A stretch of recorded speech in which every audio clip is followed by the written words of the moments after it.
এখানে আমার ছেলে বসে গেছে আমার সাথে, তোমাদের সবাইকে হাই করছে।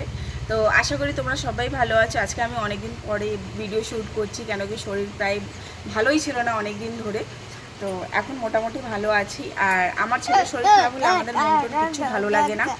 তো এখানে বসে আছে তোমাদের সাথে সবার সাথে কথা বলে বলে আমার সাথে বসে আছে। আর এই জানলার ধারে বসে বসে সব জিনিসপত্র বাইরে ফেলে দেয়। এই জানলা থেকে টুকটুক করে বাইরে মানে চিরুনি হোক বল হোক যা হবে সব ফেলে দেবে। এই জন্য ওকে আমি এখানে বসাই না, মাথা খারাপ করে দেয় আমার পুরো। এই দেখো দেখো বলতে বলতেই এই দেখো সব ফেলে দেবে। এই জানলা থেকে বেরোতে পারলেই ফেলে দেবে। ফেলে না, সব ফেলে দেয়। তো এইদিকে আমার আজকে গলাটা খুব ফাঁকা আছে, কেন কি ছেলেটা আজকে সকালবেলায় তুলসী মালাটা ছিঁড়ে দিয়েছে। ছিঁড়ে গেছে বলতে ছিঁড়ে নি, মানে খুলে গেছে, যেখান থেকে স্ক্রুটা লাগানো হয় সেখান থেকে খুলে গেছে। তো এখন চুলের অবস্থাটা খুবই খারাপ। আমি এখন পাগলের মতন হয়ে গেছি, মানে চুল আর কোনো যত্ন নিচ্ছি না, খুবই হেয়ার ফল হচ্ছে।